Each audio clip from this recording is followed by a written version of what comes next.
السلام علیکم ورحمت الله وبرکاته.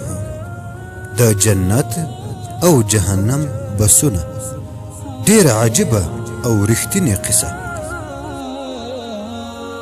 که دا ستاسو اول راتګ وي لومړی زموږ چینل سبسکرایب کړئ او ورسره په خوا کې د ګنټۍ نښان هم کېکاږئ او دا ویډیو نورو دوستانو ته هم شیر کړئ. د اردن د الحکمت په روغتون کې بستر وم. څنګ ته مې یو ناروغ په ډېر بد حالت کې و. د هغه بدن ټول ټوکر ټوکر و. پښې یې ټولې پلستر شوې وې او په مختلفو هډوکو کې یې سیخان پیل شوي وو. له ډېره درده یې سخت زګیروی کاوه او کله کله به یې له ډېرو دردونو چغې وهلې. ما به له ځان سره ویل کیدی شي سخت ټکر یې کړی وي او یا به هم شاید په اور سوی وي او د هغه په بده ورځ زه هم کړېدم. لنډه دا چې دا مازدیګر 4 بجې شوې او د لیدنو او ملاقاتونو وخت پیل شو. دې وخت کې زه یوې خبرې ته سخت په تعجب کې شوم. هغه دا چې دې ناروغ ته به چې هر څوک پوښتنې ته راغی نو د وتلو په وخت به له خندا شین و. عجیبه وه، هر څوک به چې ورته راغی او د هغه پردو ته به ورته ننه شو نو په لوړ اواز به یې خندا پیل کړه.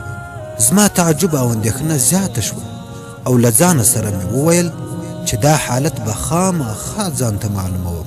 کله چې د ملاقات وخت ختم شو سمدستي ورغلم. له روغبړ او دعا وروسته مې توکل کړل او ورته ومې ویل څه وجه وه چې ستا هر لیدونکي به درته خندل او بیرته به چې روان و هم لا به یې خندل. هغه راته وخندل، ویلې ولې زموږ په خندا حسد کوې؟ ما ورته وویل نه کاکا جانا، خدای دې نه کړي. زه تعجب کې وم چې ستا دا سخت حالت او د هغوی دومره خندا، دا وجه راته ووایه. هغه راته کړه، ولې نه؟ نو راته غوږ شه. ده راته وویل زما کور د یوې ودانۍ په 2م چت کې دی. زما په خپله خونه کې یوه کړکۍ وه، د هغې خواته زما کټ و. زه به هلته ویده کېدم او کله به چې ویده کېدم نو هغه کړکۍ به مې راته خلاصه. یوه شپه په سخت ژور خوب ویده وم او خوب مې لید هغه داسې چې د قیامت ورځ وي او په یوه داسې ځای کې خلک را یو ځای شوي وي لکه د بسونو تمځای، یعنې د بسونو اډه. هلته 2 ډوله پرېمانه بسونه ولاړ وي، یعنې د جنت بسونه او د جهنم بسونه. ناروغ د خپل خوب کیسه وغځوله او هلته د 2 بسونو خواته نارې وهل کېږي، پلانکی د پلانې زوی د جهنم بسته، پلانکی د پلانې زوی د جنت بسته، او اړوند خلک خپلو بسونو ته خیږي. په دې کې زما نوم هم یاد شو. زه هیښ شوم، حیران شوم چې دا خو یې زما نوم واخیست.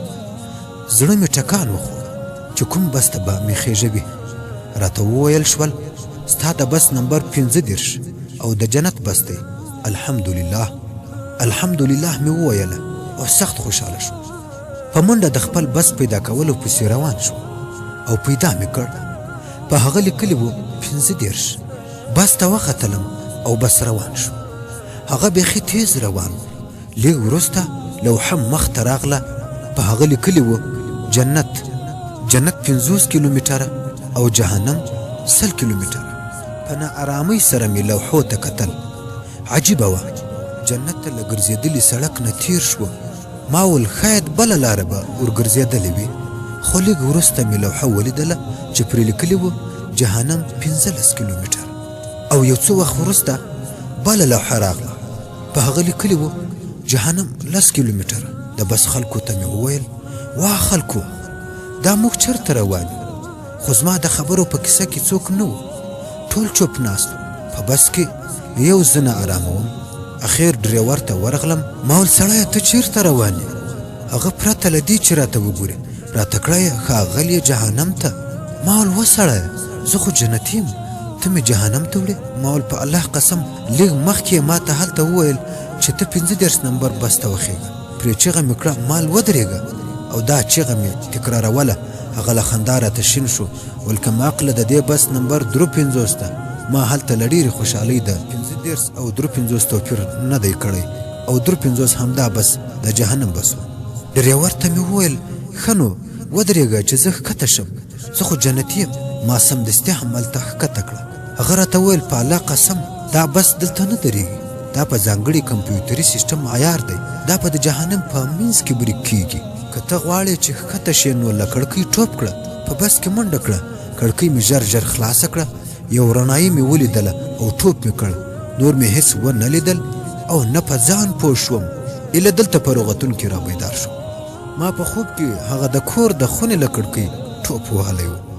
جنت هم ډېر غټ لوی نعمت دی، ځکه ورته کله کله له ډېرې خوشحالۍ خلک غلطېږي.